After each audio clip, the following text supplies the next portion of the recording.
बिस्मिल्लाहिर्रहमानिर्रहीम। मेरे बहुत मोहतरम सामीन, अस्सलाम वालेकुम। तवज्जो रखिएगा। एक बहुत प्यारी बात सीखी है कि जब भी हम किसी इंसान के बारे में अच्छा सोचते हैं या बुरा सोचते हैं, अच्छे ख्यालात उनके बारे में हमारे जहन में आते हैं या बुरे, उनका और जो हमारा रवैया है किसी के साथ अच्छा होता है या बुरा, उसका सबसे पहले और सबसे जरूर जो असर होता है वो हम पे खुद होता है। हमारे अंदर खुद उसका सबसे पहले असर होता है। अगर अच्छा सोच रहे हैं, अच्छा रवैया है तो उसका, और अगर बुरा है तो जाहिर है नेगेटिव असर उसका सबसे पहले हम पे होगा।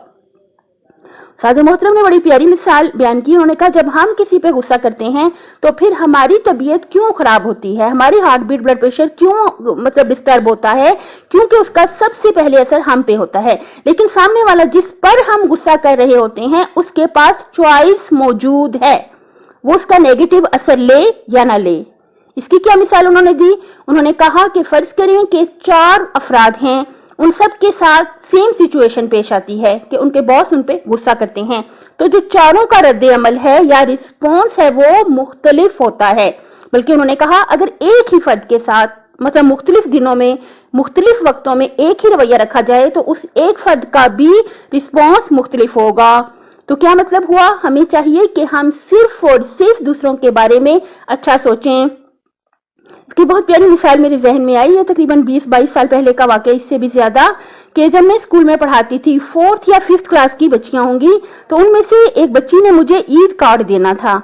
जैसे ही मैं उनकी क्लास में इंटर हुई, पूरी क्लास इतनी एक्साइटेड थी, पूरी क्लास के बच्चे कह रहे थे टीचर टीचर इन्होंने आपको कुछ देना है, यानी पूरी क्लास खुश थी। वो बच्चों की मासूमियत, 4th-5th के बच्चे।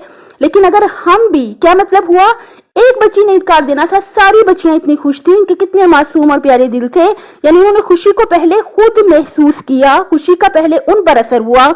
उसके बाद अगर उन्होंने मुझे दिया तो मैं खुश हो गई, लेकिन ये अगले बंदे की चॉइस है, खुश हो ही जाता है या ना भी हो, लेकिन सबसे पहला असर हम पे खुद होता है।